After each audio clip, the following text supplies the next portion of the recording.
Bienvenue sur Africa 24 dans cette nouvelle édition du QG News. Sommaire de l'actualité. 10 millions de dollars seront affectés au Gabon pour la protection de ces forêts. Cette démarche qui s'inscrit dans le programme Gabon émergent vise également à accélérer la lutte contre le changement climatique. L'économie tunisienne est en difficulté. Le taux d'endettement vient de dépasser la barre de 75%. Le gouvernement appelle donc les organisations, les partis et la société civile à contribuer à la sortie de la crise économique. Et 7 ans après le massacre du 28 septembre en Guinée, des organisations de défense des droits de l'homme et des victimes réclament justice. Ils exigent la clôture de l'instruction et cela à 2 mois du 8e anniversaire du massacre.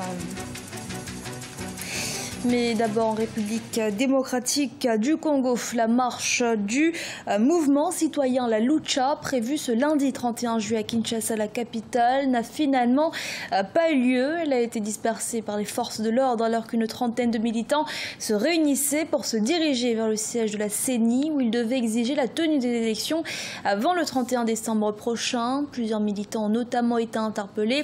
À noter que l'ensemble de la ville n'a pas été perturbé et bien que soutenu par l'ensemble de l'opposition, cette marche a été peu suivie. Dans l'actualité également, le gouvernement gabonais et l'initiative pour la forêt de l'Afrique centrale ont signé un préaccord de 18 millions de dollars. Cette initiative du programme Plan Vert devrait permettre de mieux lutter contre la déforestation. Les précisions dans ce sujet de Siemlo Victoria CG. Le gouvernement gabonais et l'initiative pour la forêt en Afrique centrale ont signé une lettre d'intention dans le cadre d'un projet de lutte contre le réchauffement climatique. C'est un préaccord de 18 millions de dollars destiné à la protection des forêts gabonaises. La lettre d'intention veut mettre l'accent sur 3 objectifs: planifier, surveiller l'utilisation des terres et organiser la sauvegarde des équilibres naturels sur 23 millions d'hectares de forêts tropicales. L'élaboration d'un plan national d'affectation du territoire qui en perspective permettra au pays de développer une agriculture durable. Le Gabon se donne les moyens avec l'initiative pour la forêt en Afrique centrale de réduire de 50% ses émissions de gaz à effet de serre d'ici 2025 par rapport à 2005. Pour veiller à l'atteinte de résultats probants, les autorités prévoient mettre en place un système d'observation terrestre et satellitaire des forêts et des ressources naturelles. Au cœur de ces stratégies, une lutte renforcée contre la déforestation illégale. Cet accord est un grand pas en avant. Le Gabon s'engage à des mesures qui, une fois mises en œuvre, préserveront 98% de ses forêts. L'État a déjà consacré 11% de son espace aux parcs nationaux. Le couvert forestier est estimé à 88% du territoire. Rappelons que depuis la mise en place du plan Gabon émergent, le gouvernement s'est engagé dans un vaste programme dénommé Gabon Vert. Un programme ambitieux centré sur la promotion d'une économie verte, résiliente et diversifiée. En Tunisie, l'économie se trouve être en difficulté. Le taux d'endettement vient de dépasser la barre des 75%. Afin de redresser cette économie en difficulté, la Tunisie doit se conformer aux réformes imposées par le Fonds monétaire international. Sharon Kamara. Les indicateurs économiques sont dans le rouge en Tunisie. Le taux d'endettement de l'État a ainsi dépassé la barre des 75%. Le ministre du Développement, de l'Investissement et de la Coopération internationale, Fadel Abdelkafi, a par ailleurs annoncé que le budget de fonctionnement du gouvernement était également en hausse. Le budget de l'État tunisien a grimpé de 18,6 milliards de dinars en 2010 à 34,5 milliards de dinars actuellement, d'où l'aggravation du déficit budgétaire. Nous sommes dans une zone de risque et c'est maintenant qu'il faut se lever pour la Tunisie. Les organisations, les partis et la société civile doivent contribuer à la sortie de la crise économique. Le business model tunisien ne peut plus continuer comme ça. Une situation qui amène l'État tunisien, une fois de plus, à faire appel à des fonds internationaux. Dans le cadre d'un mémorandum d'entente avec l'Union européenne, la Tunisie a obtenu un accord de prêt de 500 millions d'euros. Une somme qui doit permettre de combler le déficit du côté de la masse salariale, qui s'élève actuellement à plus de 5 milliards d'euros.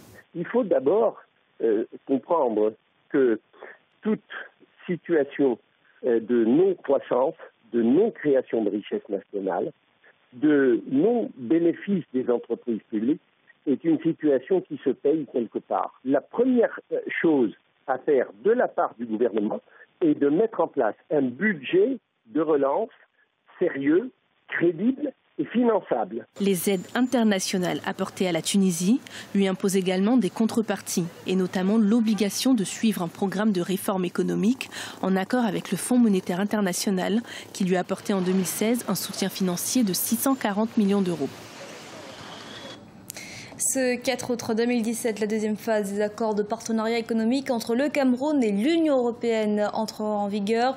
Elle passera par une augmentation du niveau de démantèlement tarifaire, essentiellement sur les produits de consommation pour les ménages. Leurs droits de douane seront effectivement réduits de 25%, l'objectif étant de créer une zone de libre-échange entre ces deux partenaires commerciaux à l'horizon 2023.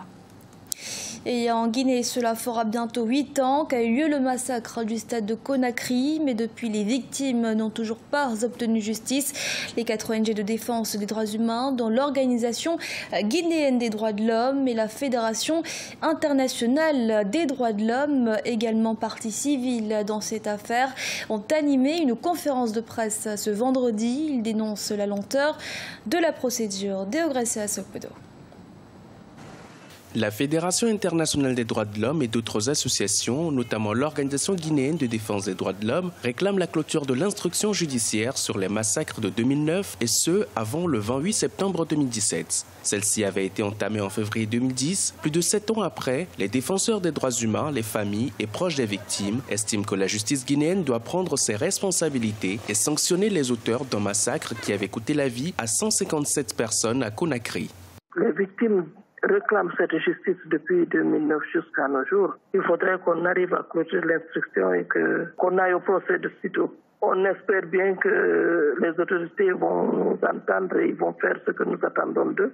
Et dans le cas contraire, le 28 septembre, s'il n'y a pas la clôture de l'instruction, en ce moment, on serait obligé vraiment de faire une marche pour que l'autorité comprenne combien de fois nous avons soif de cette justice. Les associations de défense des droits de l'homme estiment qu'à ce jour, le dossier est suffisamment complet pour que la justice s'engage dans un procès censé traiter de la culpabilité ou de l'innocence des 14 personnes inculpées dans cette affaire. Depuis l'ouverture d'une procédure judiciaire en février 2010, plusieurs centaines de victimes ont été auditionnées par des magistrats. Une dizaine de personnes ont été inculpées.